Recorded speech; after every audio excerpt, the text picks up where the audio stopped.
গ্রামের নাম শান্তিপুর। সেই গ্রামের এক যুবক ছিল, নাম তার আরিয়ান। স্বাস্থ্যবান, সামর্থ্যবান এবং বুদ্ধিমান। কিন্তু তার একটা বড় ঘাটতি ছিল, ধর্মীয় বিধিবিধানের প্রতি চরম উদাসীনতা। বিশেষ করে রমজান মাস এলে সে নানা বাহানায় রোজা এড়িয়ে চলত। বন্ধুরা যখন মসজিদে যেত, আরিয়ান তখন পেছনের দরজা দিয়ে হোটেলে গিয়ে খেয়ে আসত। সে হাসাহাসি করে বলত, পেটে খিদে রেখে স্রষ্টাকে খুশি করার কি দরকার, জীবনটা তো উপভোগের জন্য। আরিয়ানকে তার বৃদ্ধ বাবা অনেকবার বুঝিয়েছিলেন, বলেছিলেন যে রোজা শুধু না খেয়ে থাকা নয়, এটি আত্মার পরিশুদ্ধি। কিন্তু আরিয়ান শুনত না। সেই অন্ধকার রাত। হঠাৎ একদিন এক সড়ক দুর্ঘটনায় আরিয়ানের মৃত্যু হয়। মুহূর্তের মধ্যেই সব শেষ। দাফন শেষে আত্মীয়স্বজনরা যখন তাকে কবরে রেখে চলে গেল, তখন থেকেই শুরু হলো এক অন্য জগৎ। আরিয়ান অনুভব করল সে এক বিশাল অন্ধকার ঘরে আটকা পড়েছে। কবরের দেয়ালগুলো যেন তাকে চারপাশ থেকে চেপে ধরছে।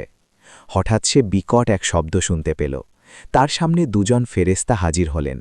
আরিয়ানের সারা শরীর ভয়ে কাঁপছিল।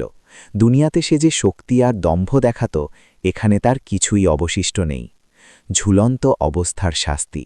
হঠাৎ আরিয়ান নিজেকে এক ভয়ানক অবস্থায় দেখতে পেল। নবী করিম সাল্লাল্লাহু আলাইহি ওয়াসাল্লামের একটি হাদিসের বর্ণনা অনুযায়ী, সাহি ইবনে হিব্বান, আরিয়ান দেখল তাকে দুই পায়ের গোড়ালিতে বেঁধে উল্টো করে ঝুলিয়ে দেওয়া হয়েছে। তার দুই চোয়াল চিরে ফেলা হয়েছে এবং সেখান থেকে অনবরত রক্ত ঝরছে। সে যন্ত্রণায় চিৎকার করছিল, কিন্তু সেই নির্জন কবরে তার চিৎকার শোনার মতো কেউ ছিল না। সে শুনতে পেল এক গম্ভীর কণ্ঠস্বর। এরা তারাই যারা দুনিয়াতে থাকাকালীন ইফতারের সময়ের আগেই রোজা ভেঙে ফেলত, অথবা ইচ্ছেকৃতভাবে রোজা রাখত না। তপ্ত আগুনের লেলিহান শিখা। আরিয়ান দেখতে পেল তার চারপাশটা আগুনের মতো উত্তপ্ত হয়ে উঠছে। কবরের মাটি তাকে এমনভাবে চাপ দিচ্ছে যে তার একদিকের পাঁজরের হাড় অন্য দিকের হাড়ের ভেতর ঢুকে যাচ্ছে।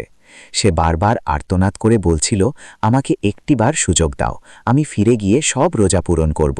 কিন্তু উত্তর এলো, সুযোগের সময় শেষ হয়ে গেছে, আজ কেবল কর্মের ফল ভোগ করার দিন। গল্পের শিক্ষা। আরিয়ান তার ভুলের মাসুল দিচ্ছিল এমন এক জায়গায় যেখানে টাকা, ক্ষমতা বা বন্ধুত্ব কোনো কাজে আসে না। তার সেই সুন্দর দেহ যা নিয়ে সে অহংকার করত, আজ তা পোকামাকড় আর শাস্তির বস্তু হয়ে দাঁড়িয়েছে। মূল শিক্ষা। রোজা ইসলামের স্তম্ভ। এটি কোনো ঐচ্ছিক বিষয় নয়, বরং সামর্থ্যবানদের জন্য ফরজ। সময়ের গুরুত্ব। কবরে যাওয়ার পর তওবা করার কোনো সুযোগ থাকে না। ভয়াবহ পরিণাম। হাদিস অনুযায়ী ইচ্ছেকৃত রোজা ত্যাগকারীদের জন্য কবরে অত্যন্ত লাঞ্ছনাকর শাস্তির ব্যবস্থা রয়েছে। এই গল্পটি আমাদের মনে করিয়ে দেয় যে দুনিয়ার কয়েক ঘন্টার ক্ষুধা সহ্য করা কবরের অনন্তকালের আযাব সহ্য করার চেয়ে অনেক সহজ।